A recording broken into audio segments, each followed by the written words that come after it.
Good afternoon and welcome to Have We Got Planning News for You. Thank you very much indeed for joining us again this week. My name's Charlie Banner.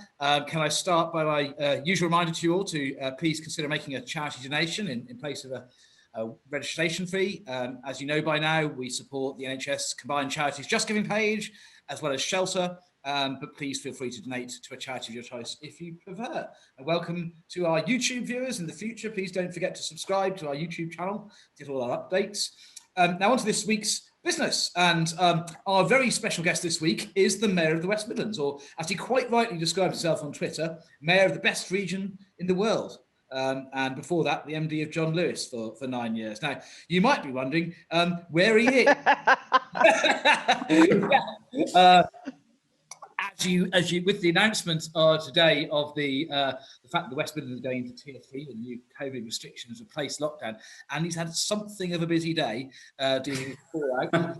He is joining us shortly, probably in about 10-15 minutes. So we hugely look forward to welcoming him in then. Our theme, of course, is the Midlands. What else? Chris and my beloved home region. I'm actually sure that Worcester counts as Midlands. Who's in Birmingham, Charlie? Which one of us is in Birmingham?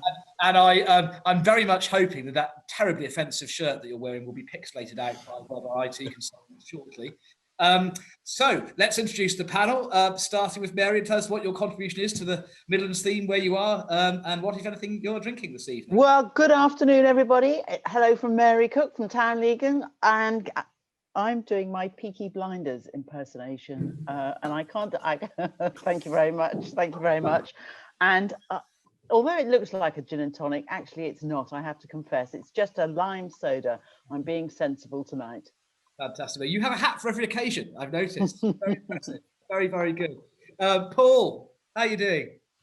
Very well, Charlie. I too have a hat for every occasion. Very good. Well done, Paul. Well done. Some loser sent me a black and white one. I don't know what that was about, but never mind. Paul took it from King's Chambers, and I'm actually drinking water because I've got to take my son to a hospital, to a dentist appointment later this evening.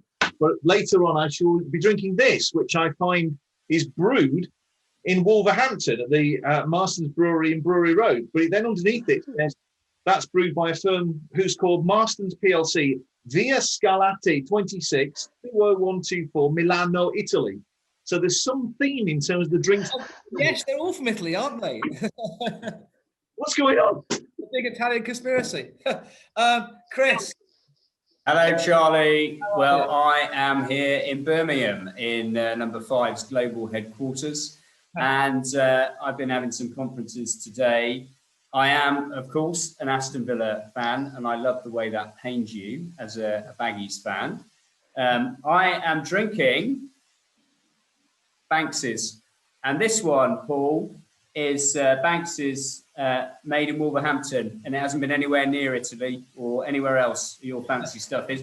Although I didn't have a bottle opener, so I had to look around the city centre, and all I could get a bottle opener on was on a tin opener. So this week's prize is a tin opener for whoever can guess how many times Charlie's going to mention West Bromwich Albion. I'm in Chambers, and I've got my beer on my favourite coaster, which is Grand Central Station. Love it, love it. I remember doing a case years ago for Birmingham City Council. They showed me the graphic of what Grand Central would look like about 5 years in advance. It looks exactly the same. It looks brilliant, although it does sort of need John Lewis in there. Well, yeah, quite. Sasha, good evening. I'm in the mighty city of London, and I am drinking. Yeah, I've got a great night tonight because Have We Got Planning News for You? Then my two teams are in the mighty Europa Cup. Oh, good luck. Opponents none of us have ever heard, but good luck to Rangers and Arsenal. And I've just had an email saying I can go to live football next week. So I'm incredibly happy. I hope to be one of the 2,000 packing in at the Emirates on next Thursday. Yeah, good to see you all. With the atmosphere at the Arsenal home games, you won't notice that it's 2,000 rather than 60, will you? Oh, come on, keep it clean, keep it Charlie, clean. I didn't realise the Swedes were very rude to each other because you've come on punching this evening. I have. Charlie, you can be a lot more subtle than that. All you've got to say is, Sasha, who is top of the league at the moment? Oh gosh, Rangers. Yeah, no, wrong league. No. Well, Charlie Banner here. I my last night in Stockholm before a rather complicated journey home, involving 1 or 2 flights, pick up my family and various other things. You may recall my struggles last week to find anything safari related in Stockholm for Priya's safari theme. Well, I must say I was a little bit worried this afternoon that I had more chance of locating a live zebra in this city than I did of finding. But I found something. Viewers may know that I'm a big fan of heavy metal, as is Paul, and I found a Motorhead-themed bottle of rum. And of course, the sadly now deceased lead singer of Motorhead, Lemmy, is from Stoke-on-Trent. And this rum is actually, but it's not from Italy. It's or produced in Sweden, that well-known country that produces rum. So I'm drinking Swedish rum in honour of Lemmy. Now, onto our cases. And the first case is about Section 106 agreements. And Mary, you're going to tell us about that. Yes, thank you very much. So this is a Court of Appeal case involving Morris Homes and Cheshire West. And this is an appeal against a decision dismissing Morris Holmes's claim in which they sought a declaration that the decision of an independent expert was not conclusive and binding on the parties. As you say, Charlie, the expert was appointed pursuant to a clause in a 106 obligation, which made provision for when there was a dispute for the matter to be referred by either party to an independent expert. And the 106 was not the original agreement between the parties, but a subsequent variation which was negotiated and agreed between them. And it required payments of money to be made after legal completion of the sales of the units. And in total, this permission, which related to the 106, envisaged 1,200 units. So this was quite, the issue had quite a substantial effect. And the dispute was about a formula. And the formula provided a baseline figure above which the profits were to be split 50-50 between the council and the developer, subject to a cap. And the nitty-gritty of this case was about the meaning of the expression sales revenue, which was defined as the actual sales revenue per square foot received from the disposal of the units in that phase. Now, as you might expect on a scheme of this size, both flats and houses were to be built and sold, and so freeholds and leaseholds were sold. And where those leaseholds were sold, ground rents accrued. And the issue was whether or not the phrase sales revenue as defined included capitalized ground rents. And the expert found that they did. And Morris Homes contended that the expert was wrong and that they were not bound by the determination because the expert had made an error of law. Well, the Court of Appeal said when interpreting a contract, the court is concerned with identifying the intention of the parties by reference to what a reasonable person, having all the background knowledge, which would have been available to the parties, would have understood them to be using the language in the contract to mean. So the fact that, for example, it works out badly for one party was neither here nor there. The fact that it was a legal agreement drafted on legal advice was relevant. The fact that there was known to be a market for the sale of freehold and leasehold interests was relevant. And Lord Justice Singh noted in particular the word actual, focused on what he described as the actuality, and that the word disposal was wide enough to cover both freehold and leasehold. And on the basis that to do otherwise would not mean an equal division of the 50-50 profits, he found that there was no good reason to identify that the expert had made an error of law. No good commercial reason was advanced as to why the ground rents, the capitalized ground rents, should be excluded. And so the appeal was dismissed, in short, and the expert was found to be right. Oh, thanks, Mary. Sounds like an interesting one. Paul, when I first read your court case, I must say I thought it was going to rival your had the household extension one that you did in front of a Supreme Court judge, but it's actually quite an interesting one, isn't it? It genuinely is. It might be a relatively modest scale development. I should say, by the way, I've just stood up and had a message from my wife pointing out that dressing in a waistcoat, tie and shirt and jeans at the bottom makes me look like a roadie from an early U2 tour. Another gin and tonic, please, Paul. I'm not sure that's a compliment.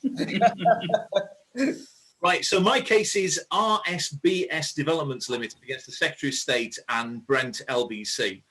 Division of the Planning Court, Mrs. Justice Lang, and three very clever advocates in front of her. It's an enforcement case arising from works to create 16 flats from the conversion of a place called Mercury House in Wembley. The facts are complex, so I'll simplify it a little bit. It's the sort of case that if Andy Street doesn't come on in 20 minutes, then I can go on. The full edition. Well, Paul, before you go on, can I just mention Wembley to Chris? He might want to remind the audience of Wembley that I went there. And also Mercury House, Wembley, that can only be one basis for that explanation, presumably. Right, Rob, can we just mute everybody else for 5? Yes. I think that's a good idea. Let's not make this too football-y. Right, so prior notification under Class O was granted in August 2015 to convert Mercury House in Wembley to 16 one-bedroom flats. And then a matter of a few months later, there was a consent for a first-floor extension over a single story at the rear, but that was restricted by the permission to an office use. Well, what the owner of the flats did, what the building did, was undertake the conversion, but knock down the first floor building without any consent, and build a much bigger two-story extension at the back, which was different from the permission which he'd been granted, and then convert into the flats. The council complained, and then he knocked down his two-story extension and then rebuilt the two-story extension as if it was similar to what he got consent for, but plainly he didn't have consent to knock it all down and build one in replica. So the council then said, you haven't got a lawful consent because the building's not there anymore. It's a different building. There was an application for retrospective consent and also for lawful development certificates to regularise and to say that, well, in fact, the prior notification remained alive, and Brent issued an enforcement notice, and that was then appealed. So there's three appeals that go before certainly one of my favourite inspectors. I nearly said Mrs. Justice Jessica Graham. That's because Yes. Let's Jessica Graham, who would make a wonderful member of the planning court, I'm sure. Yes. Dismissed all three appeals, and she did so on a fairly complex basis. It's a very closely reasoned appeal decision. I strongly commend it. But it then went with a challenge before Mrs. Justice Lang to say, let's quash that decision, to quash the uphold the enforcement notice and dismiss the appeals. And it all turned upon the interpretation of Article 3.5 of the GPDO, which in effect says you can't have permitted development rights for a basic unit which is itself unlawful. And there were lots of technical arguments about it, but essentially what the court said was that because there'd been this intervening knocking down of the two-story building and putting up something unlawful, that Article 3.5 applied, and it didn't matter that at the time the prior notification was granted that the building was lawful. It's a really interesting decision. It's really important for those that are investing significant sums on brownfield redevelopment and taking advantage of Class O rights. And it's also very interesting for lawyers because it's one of those few cases where the simplex principle is applied at the very end, saying, well, even if I'm wrong about Article 3.5, says Mrs. Justice Lang, you'd have lost anyway, so I'm not going to allow the appeal. So it's an interesting case, and it goes on, but not quite as long as the cases that Chris normally gets. So I think I've been wrong. Thanks, Charlie. Paul. Thanks, Paul. And Sasha, you're going to talk to us about an overturn by the Secretary of State. I am. I'm going to take our viewers to the lovely city of Norwich, where I spent 6 very happy months as a pupil. And I'm going to deal with a Secretary of State call-in, which was Anglia Square. And this is a decision of the 12th of November, so pretty fresh off the press. And I just want to express huge sympathy to Dave Prentice, the inspector on this case, who spends weeks, like he did at West Ferry, coming up with a well-considered judgment decision, and his recommendation is to grant consent in this case. and the Secretary of State decides to not follow that recommendation and refuse. And of course, in West Ferry, it was the other way around. Dave Prentice said refuse, and the Secretary of State said grant. So poor Dave Prentice, he's got a track record. He's a superb inspector. And in this case, it's a very interesting case because it all revolves around 196. Now, I don't want to belittle or be rude about MPPF 196 because it keeps the five of us and many others occupied. The eternal debate between less than substantial harm against public benefits. And of course, the nub of the decision is that Dave Prentice came to the view that on the 196 balance, planning permission should be granted. And in this case, the Secretary of State reaches completely the different view and takes a view that no, the public benefits don't outweigh the heritage harm identified, and refuses consent. I don't know, I haven't asked any of the participants whether this is going anywhere else, but it is a real exposition action how tricky 196 is, and all of us, I'm sure, have advised both LPAs and developers on how difficult it is to know where that balance lies. But that is worth, anyone who's got a 196 case should read this judgment, this decision. So thank you, Charlie. Thanks, Sasha. Andy, hello. Hello there, Charlie. I'm just seeing the Villa top. Oh, my goodness. First class. I watched your effort with Howard Bernstein to see how this was done, and I thought you put it on the top on specially for him. I didn't realise we were going to get an 1874 vintage tonight as well. Yeah, and you know what? I only wore that to please Howard, but this is genuinely my team, Andy. Really? Ah, well, there we go. I'm glad you didn't have to buy it specially for me then. I'll tell you I'm a Baggies fan, Andy, or you'll hang up on us. But anyway, thank you for joining us. I appreciate it. It's been a very quiet day for you. Oh, well, actually, I've been chewed up by every media outlet in the West Midlands today. So, frankly, whatever you say, I shall say sod off. So there we go. Yeah, it's been a difficult day, but I suspect for the majority of the West Midlands, not a surprise. Yeah, no, but still, it's a tough time. Well, we've got one more case update to cover. No, you carry on. It's something to drink if it's that time of evening, and then we're really looking forward to our discussion. Really, thank you so much for joining us, given all that you've been doing today in particular. So before we do have our discussion, Chris, you're going to, in all your sporting all your Villa glory, you're going to tell us about our final case of the week. I am, Charlie, but I'm going to make it relatively quick because it's an appeal about a development in London, which is a city south of Birmingham, for anybody who doesn't know. It's in the Old Park and Park Royal Development Corporation. And what's interesting about it was a multi-layered development for multiple uses. So Andy might be interested. This is about making best use of brownfield land. Just 0.6 hectares of land, but a development 10 stories high. And what was proposed was a 2-story basement, 2 floors of industrial use, a further floor of office use, and then 7 stories of hotel use, a 212-bed hotel. The main issue was that the site is located in a strategic industrial location. That's a SIL, but with the S. And that's designated and protected under policy 2.17 Part B of the adopted London Plan for the enthusiast. It's a decision of Inspector Nick Fagan, who's a terrific inspector, always good fun, and he had to sit through quite a lot of detailed evidence, but we've done it with good humour, as always. SIL are London's main reserve of industrial land. They comprise about 50% of it, and there's 2 types. There's the preferred industrial locations, known as PILs, suitable for light industrial, waste management, recycling, wholesale markets. And then there's industrial business parks, IBPs, particularly suitable for activities that need a better quality of surroundings, research and development, for example. So there are SILs in the capital, which are the main reserve for industrial logistics and related uses, and hence their strategic importance. And Park Royal is unusual because it is one of only 2 industrial areas in London, which is both a PIL and an IBP as part of the SIL. Are you keeping up with the acronyms? Because I'm lost already, okay? And the only one in West London that is all these things. Now, unsurprisingly, the London policy, the London plan, both adopted and the emerging one, if the Minister and the Mayor down there ever stop their endless debating, That particular policy looks to obviously protect these uses and resist other uses, and hotel and office uses were not suitable on this strategic industrial land. They had permission for a data center, but apparently they couldn't get enough electricity to the data center in London. Honestly, wouldn't have that problem in Birmingham.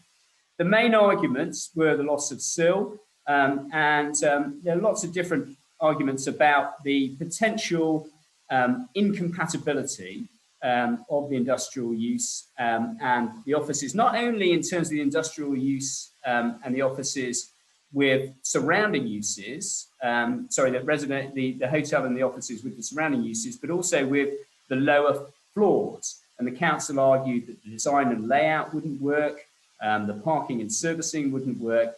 The inspector says this, he says, well, it wouldn't be ideal, particularly the parking and servicing, because of the constrained nature of the service yard, but he felt it would work. He felt that the acoustic glazing in the hotels, we've all been in them, you can't open the windows, they would be fine, and the incompatible uses would be capable of sitting multi-layered. And so he wasn't greatly troubled by any of that. He said he saw no reason why it couldn't be used as a data center, which the council said it should be used at. But he said equally, the same amount of space was being proposed for the industrial uses in this multi-layered building. So the efficient use of the land he felt was appropriate for the alternative use that they were proposing. And then you get the added benefit of the hotel and the offices above. Services arrangements, as I said, he thought were acceptable. And he didn't feel it inhibited the integrity of the rest of the industrial area because it was slightly separated from it. He made clear that some of the council's arguments about the fact that there should potentially be an intensification of industrial use wasn't any part of the policy. He made clear there was no failure to comply with that if they chose to put another use there and then have other uses on top of it. In other words, mixed-use schemes were in no way opposed by the policy. There was a heritage aspect to this as well. Fantastic piece of Art Deco modernism at the station. That's the Park Royal London Underground station. You see that as you come in from the A40, that's from Birmingham, to the North Circular. And there was harm to that, but he felt the public benefits outweighed it. So overall, he allowed the development, efficient use of land, and I can think of some other people who think that's a good idea. Thanks, Chris. Absolutely. Well, we're going to come back to that issue of brownfield. I know you and I have got a few questions, or a couple of questions about that. So, Andy, welcome once more. From your busy day dealing with the fallout from the COVID tier 3, etc. So planning. And I thought the first question I'd be really quite keen to hear from you. It's a general question, really, is in your view, what are the most important planning-related issues in the West Midlands at the moment? So, thank you. It's great to be with you. And I could choose a number. I could obviously choose the brownfield piece, but we're going to talk about that later, so we'll leave that. I could, of course, choose the whole question about the algorithm. And I know that sounds, I thought I can't possibly say that at this time of day. It'll all glaze over. But that is... We love it. Other areas that have a mix between semi-rural areas and also big, dense urban areas. And the idea that the pressure came off the dense urban areas and more was put into the semi-rural areas, I personally just thought was wrong on every level, because what we've been trying to do is to use the public policy levers we've got to encourage the regeneration of our urban areas. And so that, I think, is a genuinely big concern. And I was pleased to see the Secretary of State talk about rowing back from the political position over there. He didn't commit, but I want to see that followed through. But the other thing I thought I'd put on the table right at the beginning is in the planning reforms, the questions that come around, will the new structures enable the big regenerative schemes in our city centres in the way in which the previous structure actually has been used pretty well here? And particularly the sort of longevity of it, the use of all the mechanisms, whether it be SIL or whether it be Section 106, to find the public investments as well. So I do think I'm slightly worried that the reforms will what's the word, weaken our ability to do that in a really constructive way. So a number of issues there rather than just one, Charlie. But no, absolutely. That comes as no surprise, given the range of issues and of course the extent of your jurisdiction. I mean, you mentioned the public policy levers, because of course you have various things you can do and you do to facilitate and encourage, particularly kind of urban regeneration. But you don't yet have, and I use the word yet because that's what the question is, have sort of planning powers, regulatory powers in the same way that, for example, Sadiq Khan has in London. Would you like them? Are you going to get them? What do you think the issues are there? So, of course, I'd like them, but do I think it is important that we get them? No, I don't actually, and I don't think we are going to get them. So let's just be clear: there is no current proposal for us to get that. And actually, I think I would say we've demonstrated that we don't need them. And there's lots of ways you can influence the outcomes without having the formal statutory planning power. And it comes to one of the questions I know you want to explore, the whole notion of cooperation between authorities, in our case with the WMCA as the sort of, the orchestrator of that. I genuinely think has worked better than us having the stick that goes with the Sadiq Khan powers. Now, you might say and I'll be cheeky here, you might say that's more to do with the local politics on the ground, the willingness of our players, the lack of willingness in London maybe, but I genuinely think we've demonstrated we can make this work without that formal power. And that is why we are not seeking it. So that's really interesting. I know Mary's got a question about the duty of cooperation in a few minutes, and of course that's something that the current reforms propose to remove.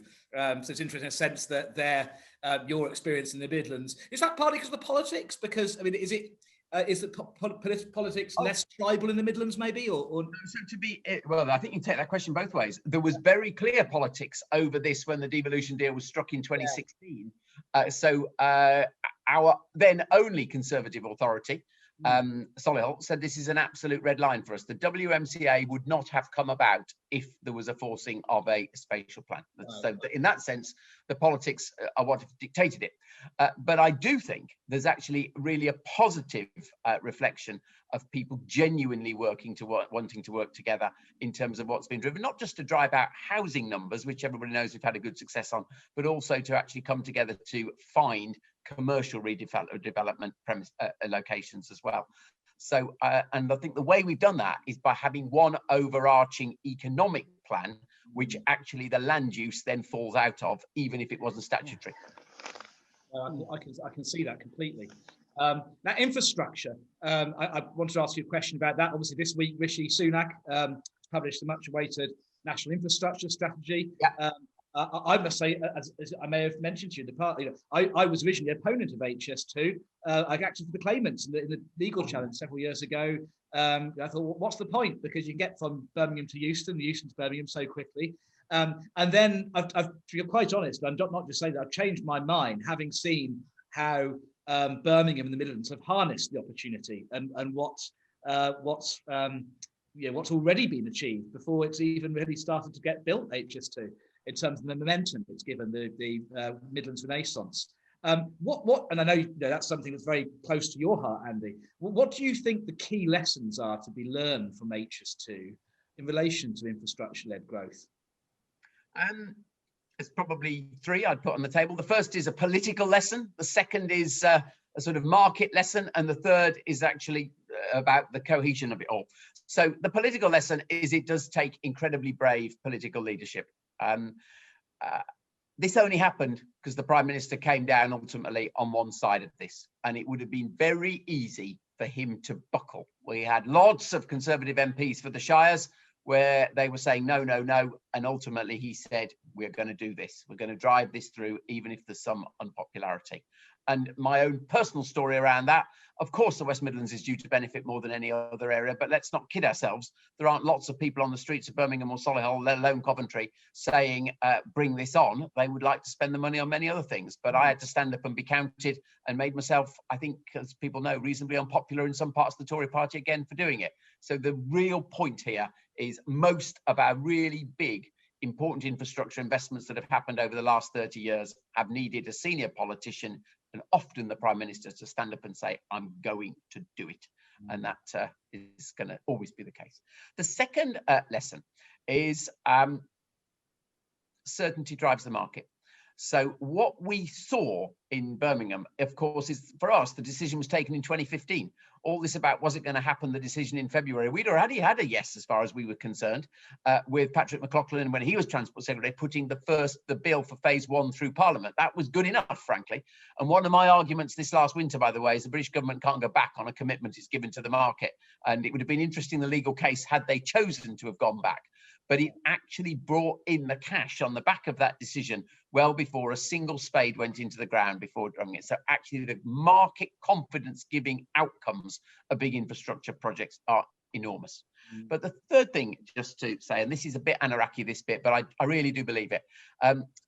HS2 on its own won't drive a revival of the West Midlands. It has to be a full transport infrastructure plan with HS2 at its heart, then all the local pieces off it. There's lots of academic research done that says one thing that holds back the West Midlands economic performance is the lack of connectivity within it, not to it. You need both. And our big breakthrough with government was that we used HS2 as the catalyst for much more capital for our transport investment locally. So it's the two coming together that's begun to move us forward.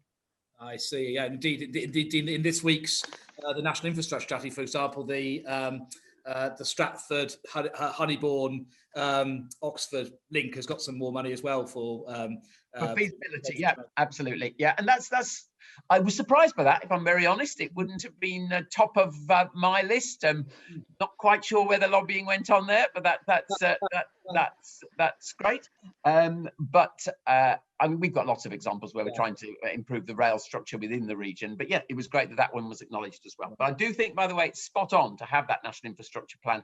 And I also determined that HS2 north of Birmingham happens, not just get focused on the London-Birmingham link. Fantastic. Now, of course, your past career, you're relatively rare breed, I think, of high-profile politicians who actually had a really, really successful career, a proper career. A real job. A real job rather than 2 years as bad, or whatever the going rate is now.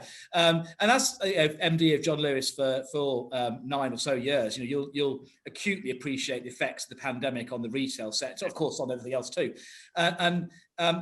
How can planning and indeed any other measures ensure the future of the high street in the face of already because there's Amazon, etc., as the online phenomenon anyway, the existential threats, but now the doubly existential threats facing the sector due to the effects of the pandemic?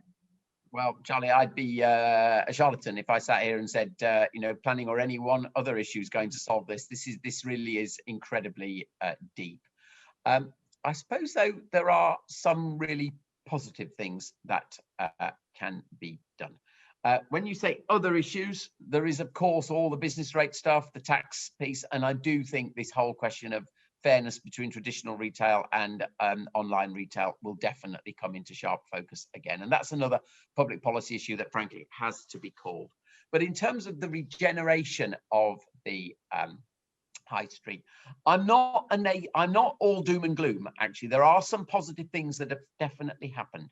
The local high street has definitely revived on the back of COVID, and we've seen and we all know that really good local planning around the quality of the environment, the public realm, the ease of accessibility, all those things really, really matter to local high streets. And the sort of shop local piece has had a sort of real injection. So again, let's not be all doom and gloom over that, actually. But the big issue is obviously in our town centres and our big city centres where the footfall just is not there. Now, I'm going to use Coventry as the example of this. And this might surprise you because Coventry city centre has not been a place of beauty over the last 50 years since 80 years since the Blitz actually just literally gone 2 weeks ago.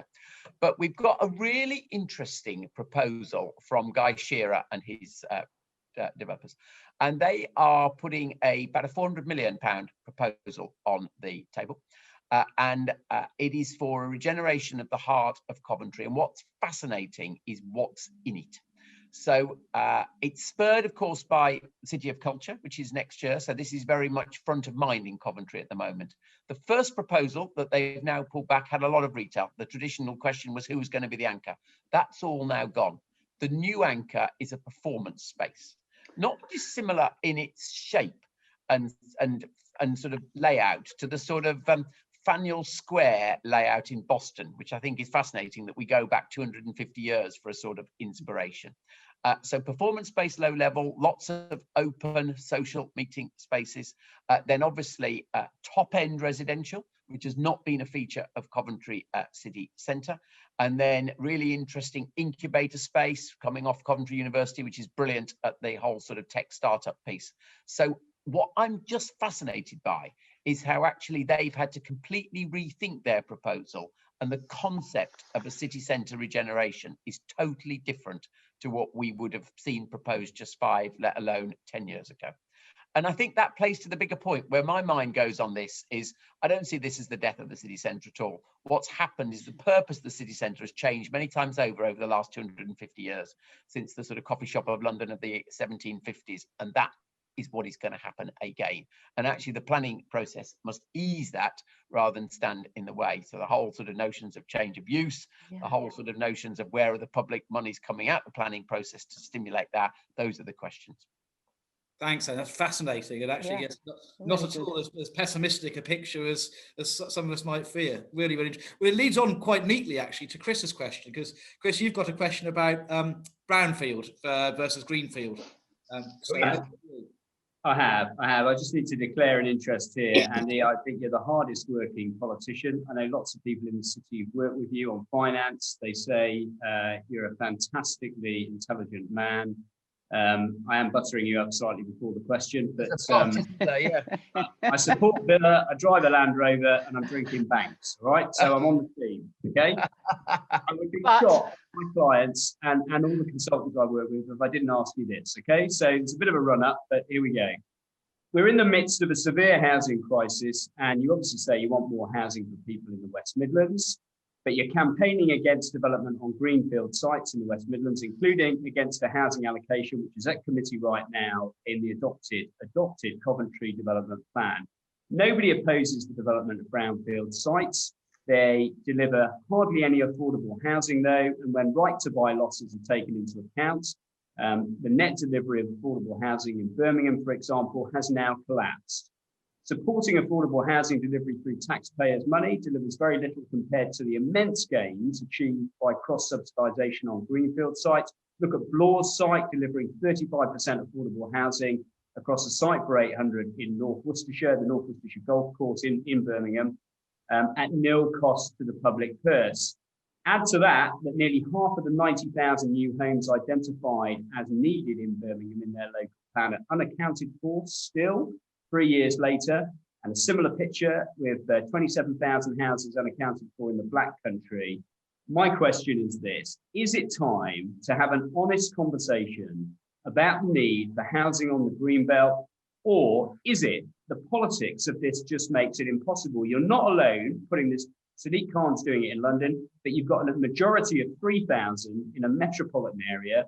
Is it just too difficult politically to have that debate about greenfield development and greenbelt development? No, I don't think it is, Chris. I'm very clear. I don't believe it's the right thing to do. This isn't actually about just the politics of it. Indeed, let me be really cheeky. Lots of Conservatives over the last 30 years would probably say it helps them politically when you talk about a 3,000 majority for the right type of accommodation to be built on the edge of the conurbation. We've seen that played out many times over. But I just think it is wrong. And let me explain why I think it's wrong. And it's only as much driven by wanting to protect the Greenbelt and all the environmental issues and the sustainability issues that are now so important, which frankly could be in the answer to the very first question about the biggest issues in planning. But it's actually about how we drive the regeneration that's needed in huge parts of the urban West Midlands at the moment. The easier you make it for a developer to develop on the edge of the city, the less they will attend to the more difficult issues. And then we have the whole existence that we've tolerated for 30 years across this conurbation of places that have not been developed, sitting alongside communities that have very little opportunity. And that's the thing we have to say, no, we're not going to continue with that. And that's what's driving this. I also don't agree with you, and the evidence doesn't support you, that my approach prevents the speed of housing development. We've actually been able to double the number of homes being developed across the wider West Midlands over the last 6 years, at the same time as defending green belt. The huge majority have been built on, if not brownfield land, existing development areas. And we have no reason to believe that that pace pre-pandemic would have slowed. There's obviously an issue in the market post-pandemic, but the speed has not been compromised at all. And then if you come to affordability, what we have been utterly insistent upon is that any development supported by the CA, and I accept your point, Chris, that it is about using public money to do this. Any development supported by the CA has driven an affordable level of at least 20%. And as you will know, we've redefined what affordable means to make it related to incomes rather than the market. And we have been able to drive up the percentage of affordable in some schemes that existing schemes that local authorities have approved. You are right. Where? Stone Yard.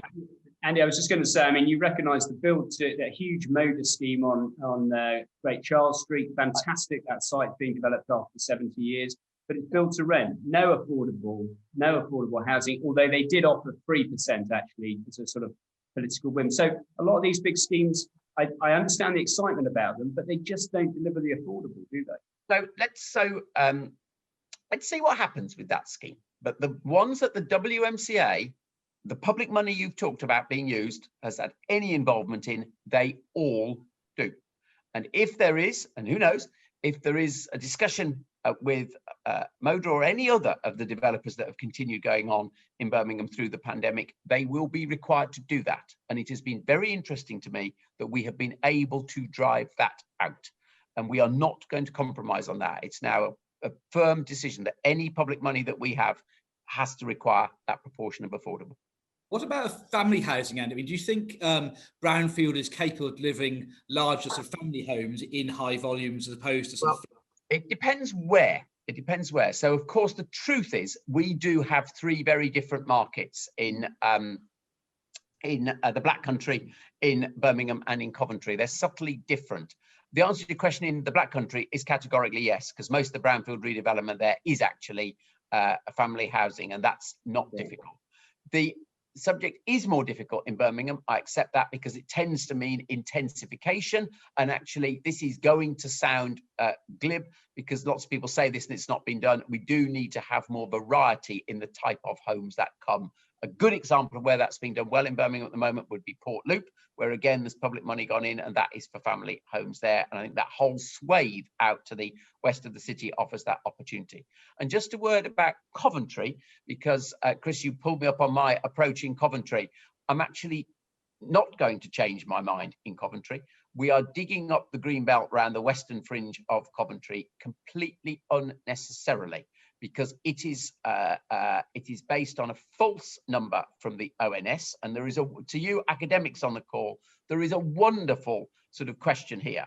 The ONS tell us that the numbers are wrong, but there is a complete dropped ball between the ONS saying that and any forcing through the current processes of a review of the local plan. So you can carry on blissfully on the basis of a plan which is now clearly wrong.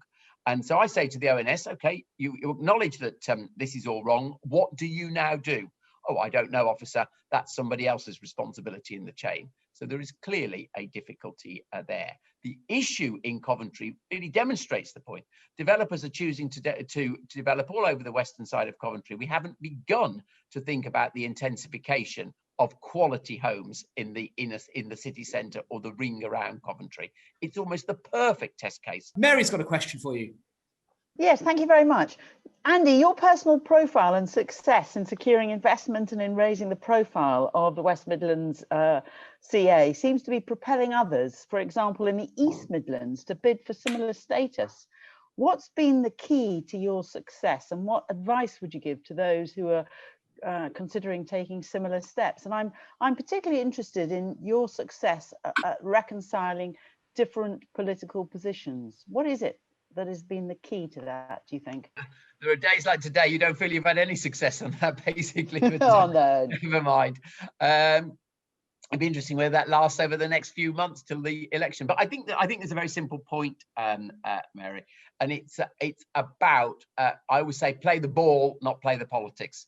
So we've actually managed to draw people together by actually being really clear. I might be a Conservative. Most of the leaders around my board are Labour leaders, but you've got to put that aside and you've got to say there is something more important than that, and let's work out where we've got common ground for the regional interest.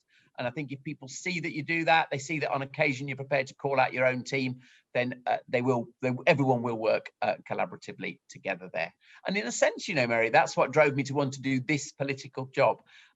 I would have been a lousy MP because I wouldn't have been able to toe the line. But I think for an executive political job, my sort of way of doing it probably works out okay. See that, Paul? Well done. Yeah, I've got a question, Andy, really with mindfulness to what's been happening a little bit further north during the course of this week with the strategic framework, where Andy Burnham has been trying his hardest to bring the one recalcitrant authority on board. And it's really this. The white paper on planning proposes the abolition of the duty to cooperate. Yeah. So my question is, has that duty really failed to the extent it warrants revocation and replacement by a more binding system? Or is your experience that, no, in fact, there are ways through this? It's a great question, Paul, and I touched on this. Now, I've actually got in my hand here my submission to Robert Jenrick over the proposed planning reforms. And not just because you've asked the question, genuinely, I think this could be misguided. The approach has worked for us. It sort of falls out of my answer to the very first question, actually. You have to have willingness on all sides, but let's just look here. We've got Birmingham, and the question that Chris put gave the numbers for the unmet housing need and the need for all around to collaborate, and that has been done. Chris is shaking his head at me, but you might say it's not been done actually in delivery, but in terms of theory, it's been done, because that's how we persuaded the government to give us the cash for the land deal, which is what we've been able to use to drive the numbers. So it was, and that was a voluntary duty to collaborate. So I would stand by that, Paul. And the lesson would be what? To try and break the logjam elsewhere? Well, get a mayor in. Get a mayor in. Well, I was going to say, is it easier with the mayor to act as sort of facilitator of the cooperation? Do you think that makes a difference? I don't think I'd love to say yes to that, wouldn't I? But I actually don't think that's what it's about. I think it's about all understanding that every authority is in it together. Yeah. They've all got a stake in the game, actually. And in our case, we had to demonstrate that we had got an agreed way of meeting our housing target to get the funding that the government offered us in what still remains by far and away the biggest housing deal any combined authority's done. Andy, what about a regional plan? What about a regional plan led by the mayor of the major city in the middle of it? Wouldn't that be a good idea? It depends what for. If you're talking about for the major elements, the big infrastructure pieces, the big commercial developments, yes. I do not believe, though, that we want to go to the mayor in any way usurps the planning decisions for each of the individual local areas. Because if you said to me a different question, what's the weakness of our current arrangements? It is still quite difficult to get some of the really big strategic decisions away. Sasha, you've got an audience question to put to Andy. I do. Well, Andy, I wanted to ask you, obviously there's been a lot of speculation about the commitment of the government to the white paper with the departure of Dominic Cummings. From your kind of contacts at the highest echelons of the Tory party, is the government still committed to taking the white paper forward? Which of the many white papers are you talking about? The planning one. The main one, planning for the future. The main one. I think the devolution one is probably a main one. Okay, really. well, and actually, you know what? They go hand in glove because let me just go down this tangent. Sometimes you do need the government to encourage some of the structures. And George Osborne really got this. I mean, let's not be soft about this. The Combined Authority would probably not have come about had it not been for George Osborne's encouragement of it. And so actually the next stages of this evolution aren't going to come about without similar encouragement, is my guess. So you do actually need that. And to the previous question, the government have got an active role in that. So, but anyway, I'm being flippant. What do I believe will happen? I believe they are committed. That's what I understand from senior ministers in MHCLG. But I think you will find substantial change from what was in the original paper, because I think there has been an enormous amount of feedback from influential bodies.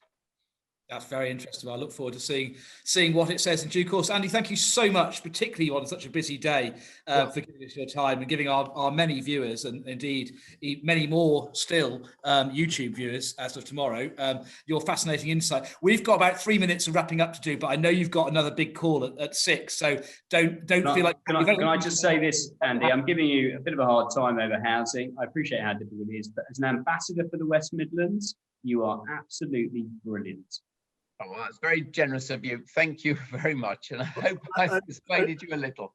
All right. Before you go, just one thing, because we have a section called Champ of the Week, and you've done a bloody good attempt to do what no one else has done before and talk yourself into winning Champ of the Week. I doubt that. I doubt that. Because, it's just, I'm apolitical. I have no political party, but to have a politician who's so committed to do good is really impressive. So thank you.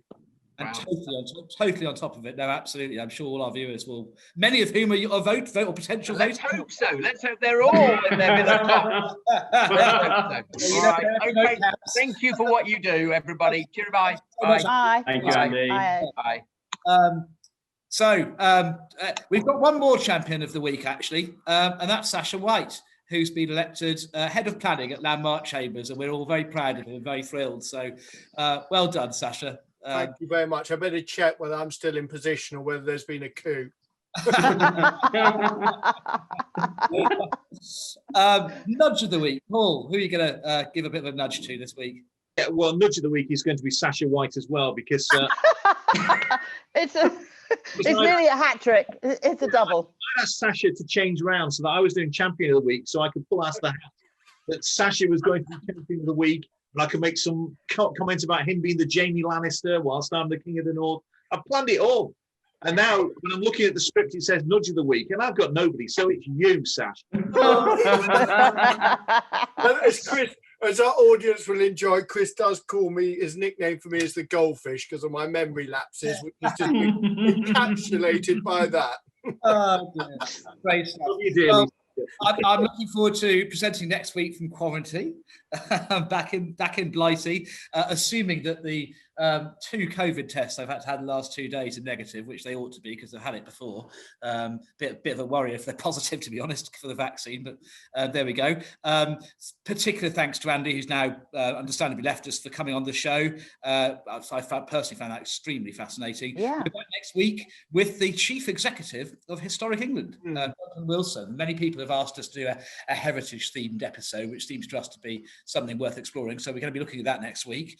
Please do, as always, send us any questions that you might have in advance or in any suggestions for things we might cover. And we'll see you next week. Thanks very much for joining us. I should be going home by train, just so you know. I've been drinking. I'm going home by plane tomorrow. Oh, that's cool. Cheers. Cheers. Bye.